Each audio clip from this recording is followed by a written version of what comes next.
This week, just over 24 hours after Shams Charania broke the news, Luka Doncic arriving in L.A. after being traded for Anthony Davis, the 25-year-old, traded to the Lakers, as you know, just after midnight on Saturday. Max Christie and a 2029 first-round pick also in there. And, well, Luka has a message for Lakers fans. What's up, Lakers fans? I'm in L.A. Excited to meet you all. All right, short and sweet, as he has not played since Christmas. And Shams, it's great to have you here in studio. I hope you've gotten at least a little bit of sleep. Yeah. just a little bit.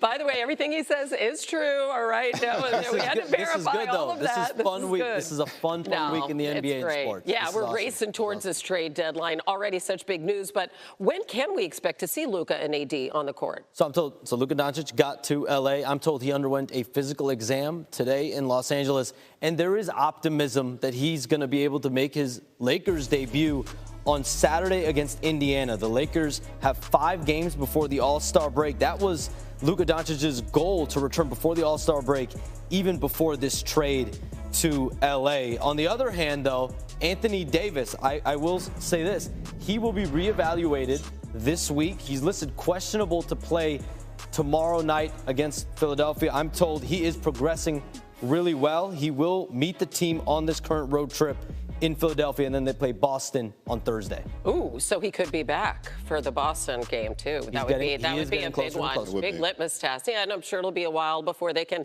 everybody work all the pieces in, but getting a jump on it before the All-Star break, that's good news. Okay, we had the big trade over the weekend. What else you looking at, cooking up, I don't know, covering before the deadline? When you look at the Lakers, they made their seismic trade here with the Luka Doncic pickup. That was a massive deal, obviously, in NBA circles. Sources with the knowledge of the Lakers situation tell me that they're looking at more deals around the margins of this roster. They've made their big deals. Expect bigger moves for the Lakers, though, in the offseason as they get a wider pool of potential options. There's so much going on out west. Such a great race. So much competition right now. And I know the Lakers are looking for home court. Let's talk about the Warriors. Listen, you've been reporting all season long. They've been looking for a star to join Steph. What's the latest? Hannah, Jay, the Warriors are continuing to canvass the league, trying to find a star player that they can bring in to pair with Stephen Curry and Draymond Green. They're making these calls ahead of the February 6th, Thursday, NBA trade deadline. And, you know, will it be Jimmy Butler? What player can they go find? They have engaged in conversations, I'm told, with the Heat around Jimmy Butler. Another player to keep an eye on as well, Chicago Bulls center Nikola Vucevic. They have shown interest in him as well as a center option. Steve Kerr's been playing Quentin Post, who's on a 2-way contract at the starting center in recent games. Vucevic would be a good addition at center. Yeah, but Butler seems just so focused on Phoenix that's the only place he wants to stay long. He's locked in on Phoenix. The Suns are locked in on any star they can get. Right, okay, there you go. Should be fun. Still a lot of intrigue out there. You mentioned the trade deadline. The special is Thursday, starting at 1. And for more on Luka heading to L.A., Tony and Mike have tonight's PTI bonus topic.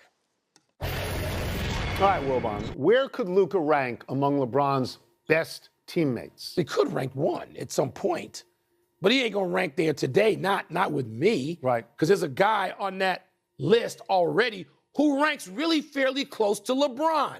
Because without him, LeBron doesn't. I don't know where LeBron goes to get his first 2 championships. That would be Dwayne Wade. Mm-hmm. So if I did an all LeBron teammate team, this would be the, and by the way, I'm setting aside Shaq as the captain. Shaq was not Shaq anymore, but it's Shaq, so you got to honor Shaq. All right, now, of the guys on that team, Wade, Kyrie's at point guard, Ray Allen just designated shooter, because Ray Allen saved the bacon one year. Right. Otherwise, there's no Miami championship first. Anthony Davis and Chris Bosh. And I know I apologize to Kevin Love and others. J.R. Smith, my personal favorite, maybe. Tristan Thompson, Mo Williams, Boobie Gibson. Rondo, I don't want to leave out Rondo and Dwight Howard. Those are Hall of Famers as far as I think they will both be Hall of Famers. I don't know. What about you? I sort of feel that the question is unfair in this regard. LeBron James is 40 years old now. He's got this year, maybe he's got next year, maybe he wants to go 2 more, I don't know. but his skills necessarily will diminish because he's 40, then 41, and 42. Not on offense. Luka Doncic may well be, by then, the greatest basketball player in the entire world. But them being teammates isn't going to mean as much because they're not, it's not a 5-year run. It's not an 8-year run. It's not something where you would look at Bird and Parrish and McKay. It's not that. So there's a certain unfair quality to it. I do think that at the moment, Luka Doncic is the only player that LeBron has played with who would be, as a contemporary, as good or better than LeBron James. I don't think any of those other people you mentioned were as good or better than LeBron James. No, in terms of individual accolades and stats and longevity, Dwayne Wade had a championship before LeBron James got there. People forget that. But LeBron had championships after Dwayne Wade, so that works itself out. It does, and I'm not going to. LeBron is higher in the pecking order than Dwayne Wade. I just want people to acknowledge, okay, that when LeBron needed the guy with the advanced degree, he didn't go to New York to take his talents to Manhattan. No, he took him to South Beach, where Dwayne Wade lived and helped him get there. And Chris Bosh. Just saying. And Chris Bosh. And Chris Bosh. Absolutely. That's it. We're done. Back to you. And all over it, senior NBA reporter Brian Windhorst with us now. So, Wendy, after the initial shock, close to 2 days later, what are you hearing around the league about this trade?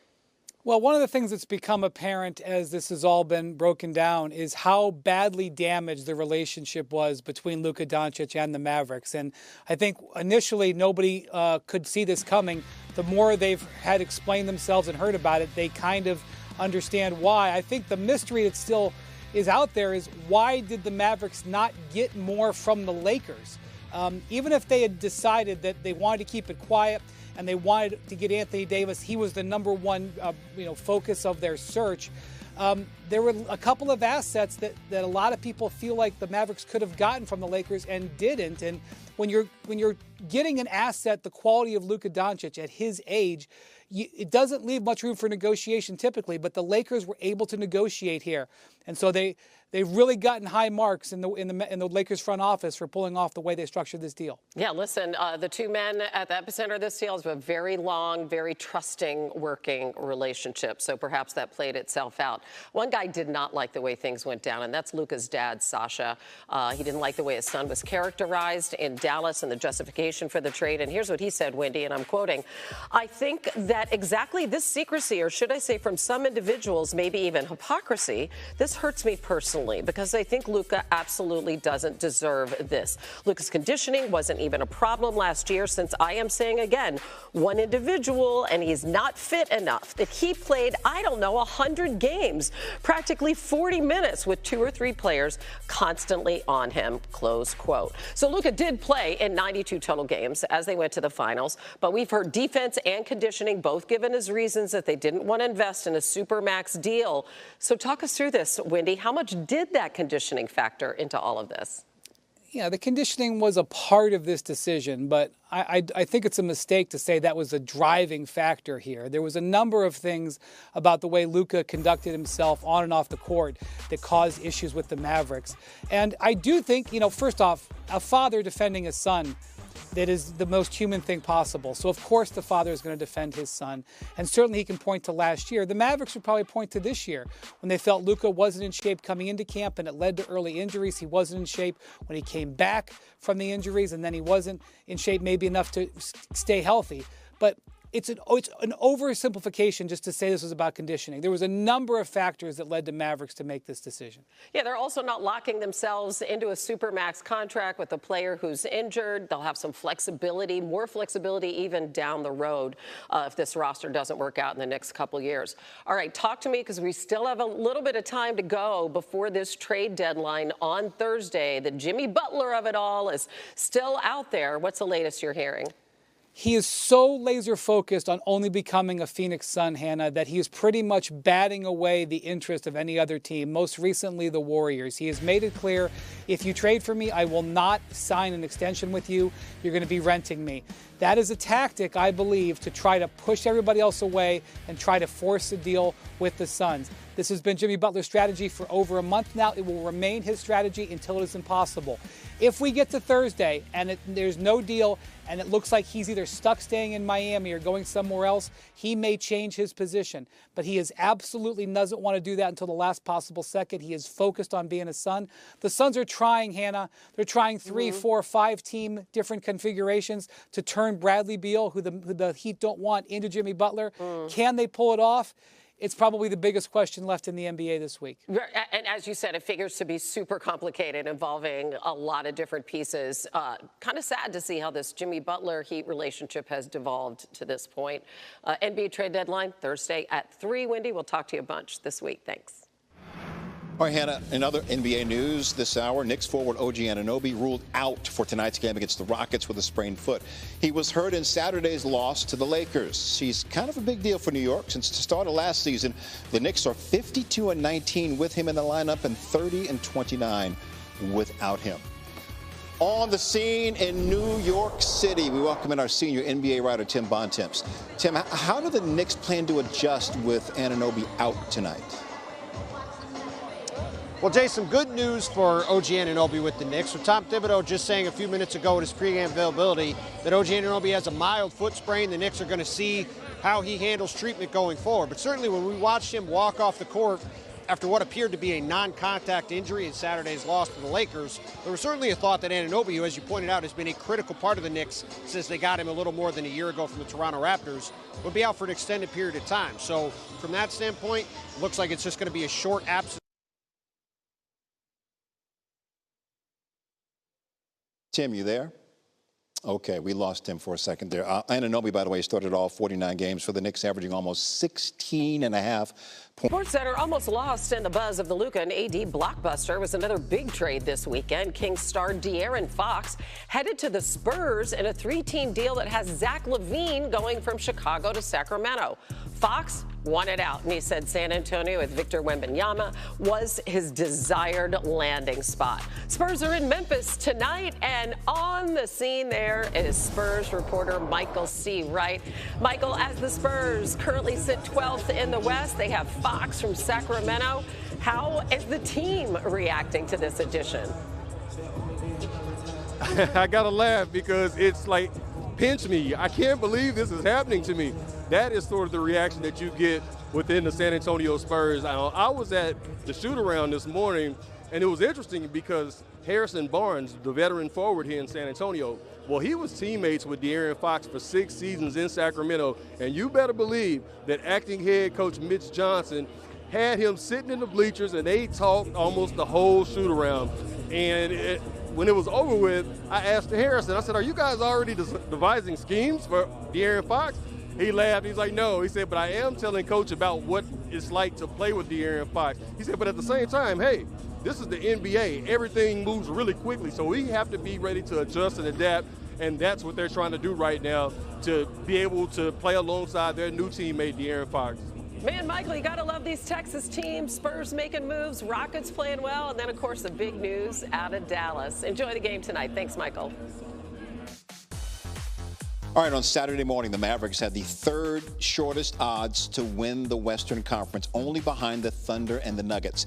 After the chaos and the movement of the trades, the Lakers have taken Dallas a spot. On Saturday, the Lakers were 25-1, which made them the 9th choice. With more, we bring in betting analyst Joe Fortenbaugh joining us now in the studio.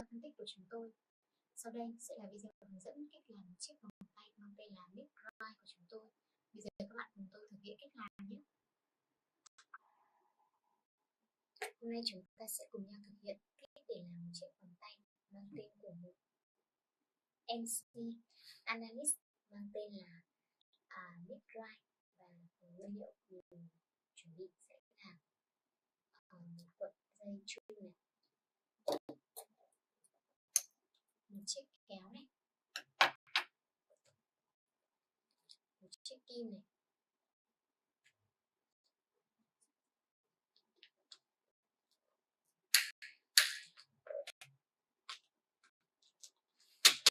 vòng,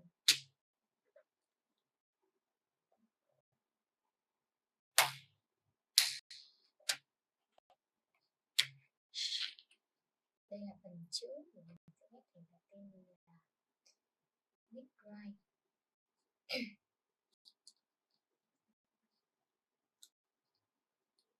Thì mình sẽ sử dụng đoạn đây.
Bây giờ thì mình sẽ lựa chọn các cái hạt vòng để ghép đây.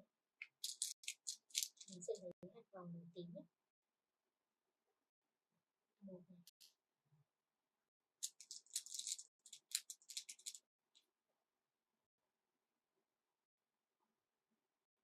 Hai này. Ba này.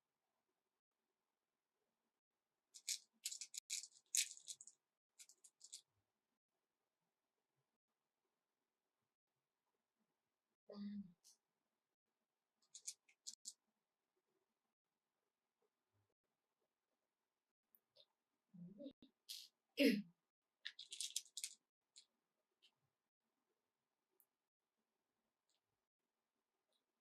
Hạt vòng thứ năm này.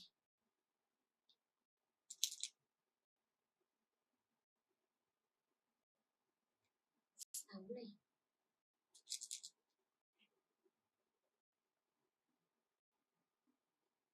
Bảy này.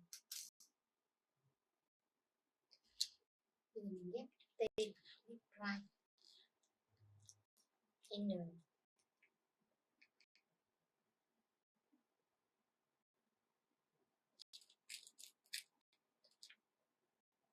Y này.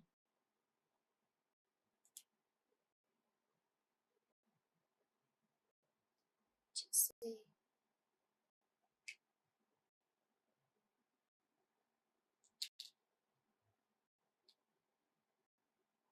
K.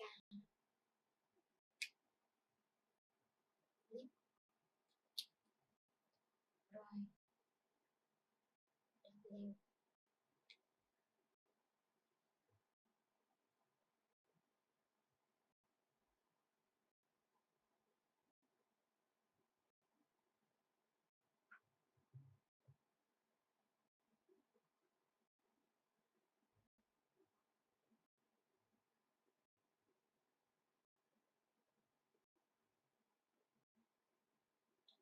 Rồi.